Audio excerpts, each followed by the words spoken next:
Assalomu alaykum aziz yurtdoshlar, hurmatli ijtimoiy tarmoq kuzatuvchilari. Mana Qonun faqat qog'ozdan kanal muallifi Qudratilla Qurbonov yana sizlar bilan birgalikda. Azizlar, bugun savol bilan murojaat qilmoqchiman. Senatdagi qonun chiqaruvchilarga, Vazirlar Mahkamasidagi vazirlarga, deputat va mutasaddi rahbarlarga savollarim bor. Oldingi videoda aytdim, qonunni kim buzadi deb. Shu mavzuda savol bermoqchiman. Savolimga javob kutib qolaman. Hurmatli rahbarlar, vazirlar, deputatlar, mutasaddi rahbarlar. Qonunni kim buzyapti? Oddiy xalqmi yoki sizlarmi? Savolga qay tartibda xohlasangiz shu tartibda javob yo'llang. Xohlasangizlar ijtimoiy tarmoq orqali, televideniya orqali, radio orqali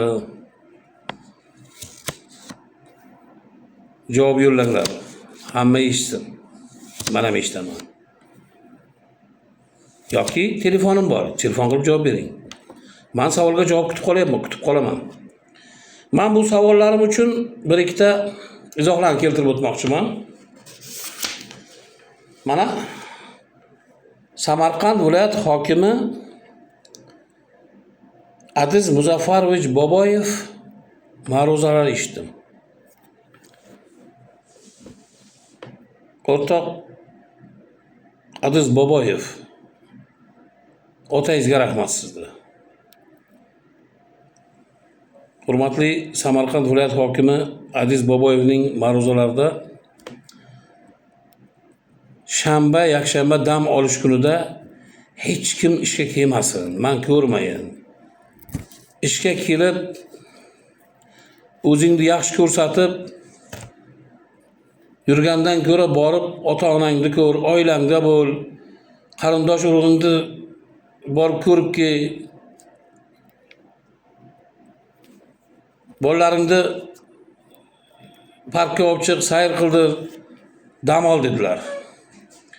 5 kun ishda halol, pokiza, sidqidildan ishlasang, baraka bo'ladi. Birontangni shanba, yakshanba kuni ishga kelib, xodimlarni ishga chaqirganingni ko'rmay dedilar. Hurmatli Adiz Boboyev, otangizga rahmat, sizning fikringizga men qo'shilaman. Ana endi Samarqand viloyati Kattaqo'rg'on tuman hokimi Nasriddinov Jamshid To'lqinovich esa shanba kuni dam olish kuniga qaramasdan 2026-yil 16-may shanba kuni mahallada ishlaydigan ishchi xodimlarni Kadanda joylashgan hokimlik binosiga chaqirib 7lik bo'yicha 2 soat 14 dan 16 gacha yig'ilish qilgan. Undan tashqari ertalab 2 soat 9 dan 11 gacha sun'iy intellekt hamda xotin-qizlar tadbirkorligi bo'yicha yig'ilish o'tkazganlar. Bu hol 2026-yil 23-mayda ham shanba kuni takrorlangan. Ayollar daftari masalasida 2 soat 11:00 dan 13:00 gacha yig'ilish bo'lgan.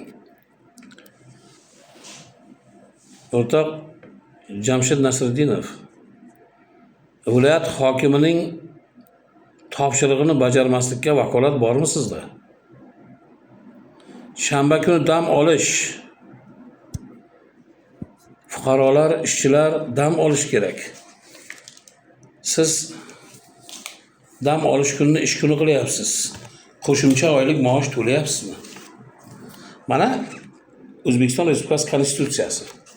Konstitutsiyamizning 45-moddasida har kim dam olish huquqiga ega deb qo'yilgan mana. Konstitutsiyamizda. Har kim dam olish huquqiga ega. 45-modda.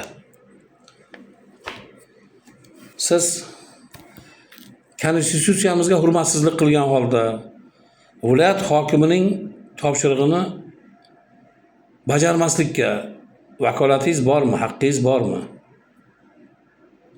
Hurmatli vazirlikdagilar, qonunni kim buzyapti? Yoki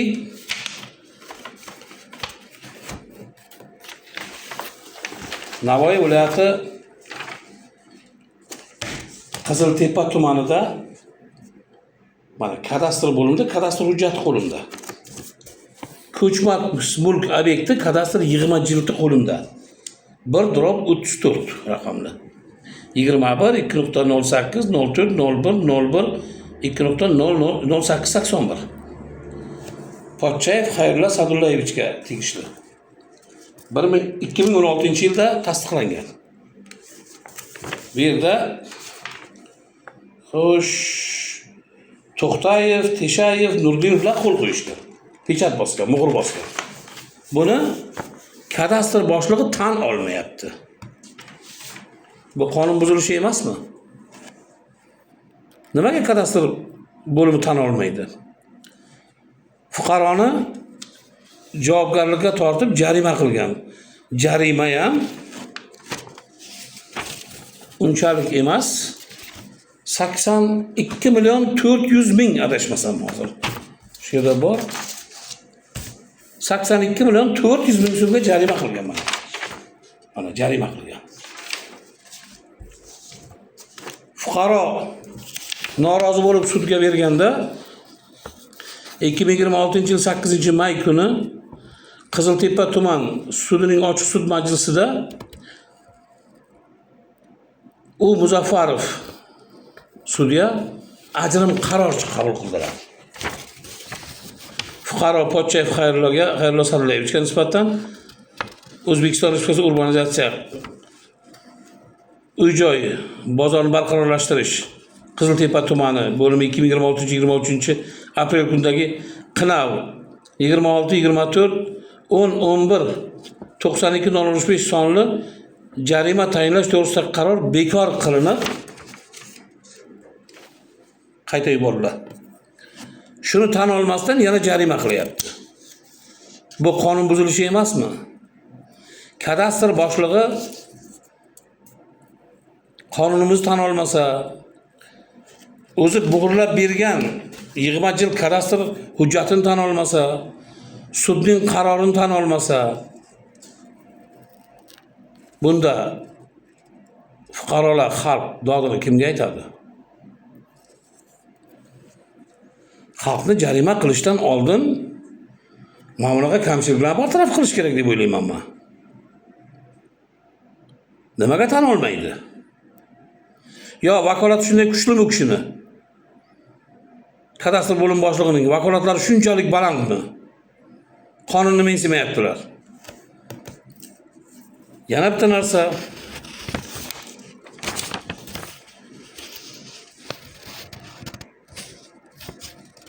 Buxoro viloyati Kogon tumanida hokim yordamchisi 1200 AQSh dollari bilan pora bilan qo'lga tushdi deyapti.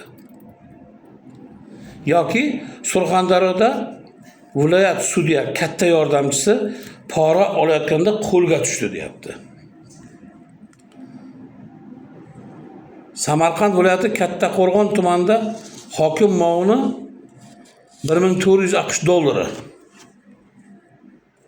qiymatda pora olayotganda qo'lga tushgan. Endi savol tug'iladi. Qonunni kim buzyapti? Mana ijtimoiy tarmoqdan olib aytayapman. Mana ko'rishlaringiz mumkin. O'qiman beraman. Tuman hokimligining sobiq o'rinbosariga nisbatan jinoyat ishi qo'zg'atildi. 2025-yilda Kattaqo'rg'on tuman hokimi o'rinbosari lavozimida ishlagan shaxs o'z xizmat mavqeidan foydalanib 86-yilda tug'ilgan fuqaroni tuman tibbiyot birlashmasiga ishga joylab qo'yish evaziga 14 million so'm olgan deb chiqyapti.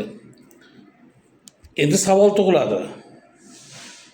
Oddiy xalq jinoyat qilsa jazoga tortiladi. Nima uchun mutasaddi rahbarlar jazoga tortilmaydi? Hatto ism familiyasi aytilmagan. Jinoyat ishi qo'zg'atiladi, u qanday tugatiladi, nima bo'ladi, hech kim bilmaydi.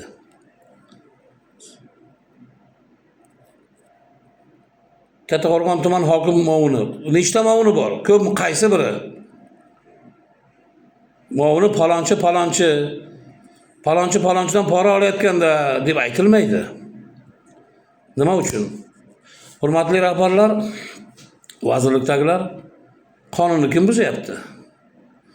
Biror marta eshitmadim. Oddiy ishchi pora olayotganda qo'lga tushdi deb. Faqat prokuratura, prokuror yordamchisi, prokuror, sudya yordamchisi, ichki ishlar xodimi, tuman hokimi muovini, shunga o'xshash amaldorlar. Oddiy xalq pora olmaydi. Ololmaydi. Aytib bersangiz olmaydi. Sababi u olgan pulga yarasha ishni qila olmaydi. Chunki uning kuchi yetmaydi. Rahbarlarning esa kuchi ham yetadi, tishi ham o'tadi. Mana bu qo'lga tushgan rahbarlar esa yuqoriga olgan porasidan do'lasini o'zining ulushini bermagani uchun qo'lga tushyapti. Bu mening shaxsiy fikrim.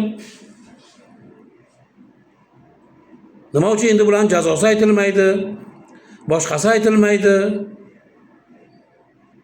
Men tibbiyot muassasasiga, tibbiyot bo'limiga ishga joylashtirish bo'yicha u o'qib kelgan hamshiralikka yoki boshqaga, lekin u pul bilan ishga kiryapti. Qani adolat? Qani haqiqat? Agar rahbarlar pora olmasa, korrupsiya yo'qoladi. Pora bergan ham, olgan ham jinoyatchi degan tizimni o'zgartirish kerak deb o'ylayman. Hurmatli Shavkat Miramonovich, faqat pora olgan jinoyatchi bo'lsa, qo'rqadi, olmaydi, hozir qo'rqmaydi. Bergan ham jinoyatchi, baribir bo'yniga olmaydi deydi. Qutulib qoladi. Faqat olgan jinoyatchi bo'lsagina qo'rqadi. Bergan ochiqchasiga berdim falon pul deb aytadi. Shuni ham bir o'ylab ko'raylik.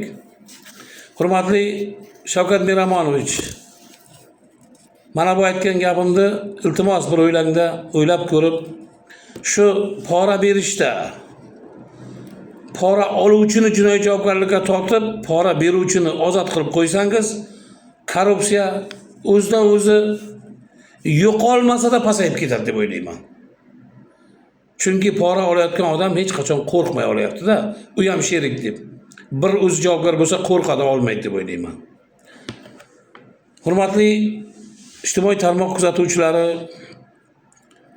bu murojaatni ham qo'llaringizdan kelgancha maksimal darajada tarqatib olsangizlar, qo'llab-quvvatlab, zor egalariga yetib borsa. Kommentariyada fikrlaringizni kutib qolaman. Fikrlaringiz juda ham muhim. Fikrlaringiz e'tiborsiz qolmaydi. Sog' bo'lasizlar, salomat bo'lasizlar.